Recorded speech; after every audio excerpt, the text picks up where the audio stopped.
Hey everyone, excited to be back for this week's edition of Frequently Asked Questions for Commercial Real Estate. In today's video, what I want to do is highlight some tips and strategies that you can leverage into 2024 to be able to amplify your business over time. And these success principles are somewhat universal. However, I believe that it's important to kind of reinforce these strategies at the beginning of every year so you can continue to follow along in your journey of commercial real estate brokerage and hopefully amplify your sales over time. Now, before I get into this video, I'd greatly appreciate if you could like and subscribe to this channel. It really does help with the YouTube algorithm and ensures more and more people can hear this message and learn about the many facets of commercial real estate. So now you've done that, go ahead and like and subscribe below. Let's go ahead and dive into this episode.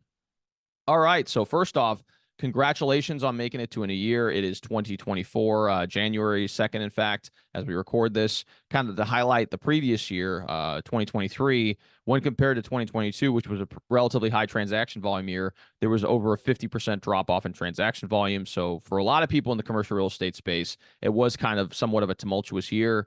There's a lot of optimism going into 2024. There seems to be indication by the Fed and other entities that there will be some restrictive or easement on the restrictive policy that has been put in place. And so I think that we will have a very good year in 2024 compared to 2023. But in order to ensure that's the case in your particular instance, you have to follow certain tips and strategies to be able to do so. And so in today's video, we're going to highlight the 3 things that you should be doing, in my opinion, on a daily basis to be able to ensure that you have the best year you've had in the business. Now, first and foremost, the number one strategy that you need to incorporate is some form of business development. What do I mean by business development? It means having conversations with your target audience. If you are a retail shopping center investment sales broker, that means talking to shopping center owners. If you're an industrial broker, that means talking to industrial tenants or industrial owners. Again, business development is the lifeblood of any organization. Without it, you will not be around very long. And so as far as the business development strategies are concerned, obviously the most tried and true methods are cold calling, reaching out to people individually, and just establishing that relationship with your target audience. I'm a big fan of canvassing as well. Canvassing being you have a particular property that you're looking to market and you target certain businesses that could potentially be a good fit. If you're representing a landlord doing a landlord rep assignment, you can just walk into different businesses and hand out flyers and start having conversations with business owners and try to interest them in either your offering, or if they're maybe not interested in your offering, but they're looking to expand, that gives you the opportunity to be able to help them do so as well. So those are 2 very successful ways of handling it. Also, some of the business development strategies that I've incorporated, including the cold calling methods, and then also canvassing, is direct outreach via mail and email and other things like that, which we'll talk about a little bit later in the show or in this particular video as well. So first and foremost, you should set aside time, in my opinion, daily to be able to move the needle when it comes to business development. And, whatever that metric is for you, whether that's number of calls or number of touches, number of conversations, or, just again, whatever that metric is, you have to be able to set a particular metric and then follow that guideline over the course of the year. And again, you're not going to be perfect every day. I'm definitely not perfect, and I missed the mark many, many times throughout my career. But having a dedicated metric that you follow, whether that's number of dials, number of conversations, number of business owners physically met and shaken hands, that, in my opinion, is the best way to be able to approach the business development process that will lead to success in the future. And again, if you're willing and able to do so, it'll definitely ensure that you have a great year in 2024. So that's number one, is focus on business development. And obviously there's different methods of being able to do that. That's, cold outreach, canvassing, direct mail, those sort of things.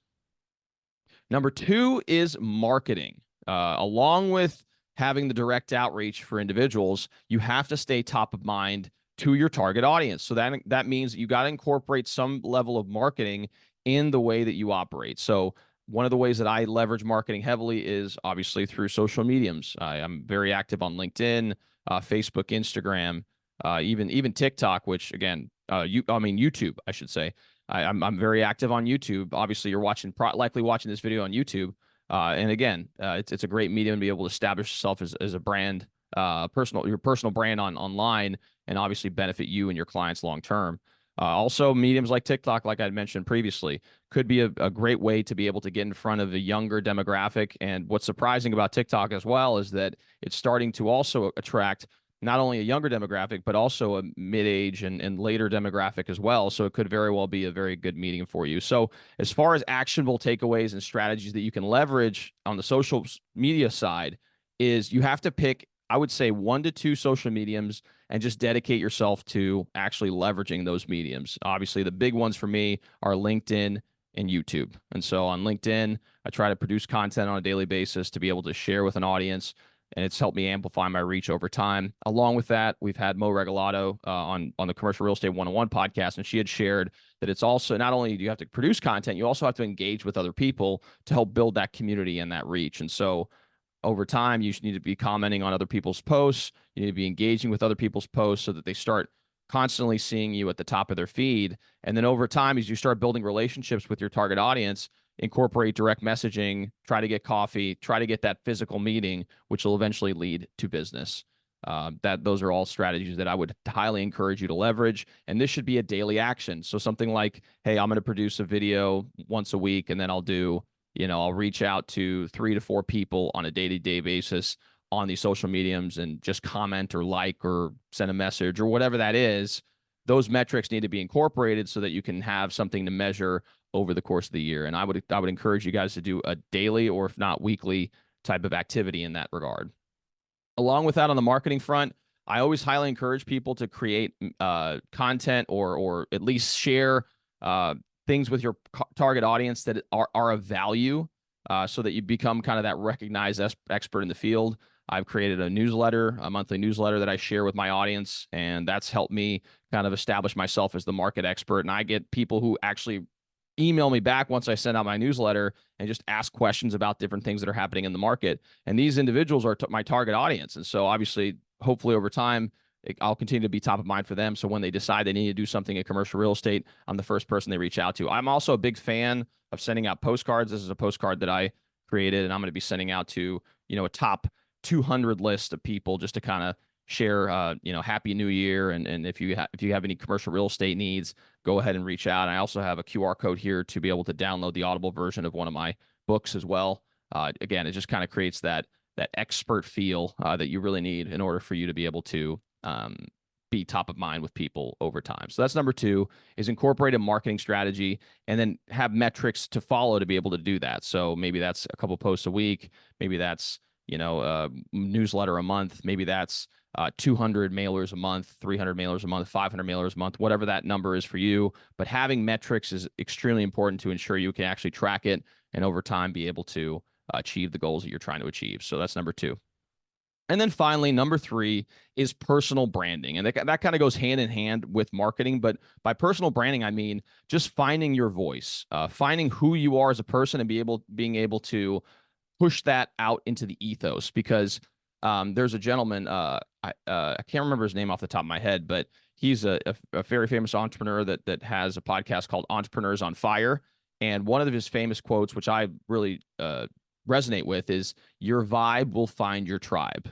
So what that means is that you may not be everyone's cup of tea. I know for a fact I'm not everyone's cup of tea, and there's probably certain individuals that I interact with, and it's just never going to work because we just don't mesh from a personality standpoint. But then I could also be a cup of tea for someone else, and those individuals who are kind of on the same wavelength or vibration as I am are obviously going to be attracted to working with me because of the fact that we just resonate well. But in order for us to be able to do that, we have to be able to put ourselves out into the ethos, even though it can be kind of scary sometimes. I can't tell you how many times I questioned myself before even starting in YouTube.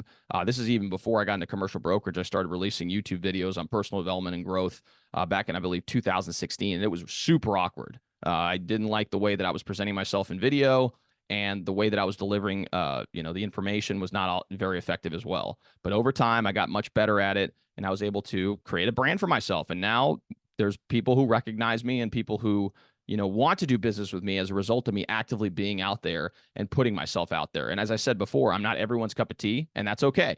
But if you're willing to commit yourself to developing a strong personal brand in your marketplace, I can tell you for a fact that it's going to benefit you going forward. And it doesn't take too long. I mean, I've been in the business for 4 years, and I've built up thousands of subscribers on YouTube, over 10,000 on LinkedIn.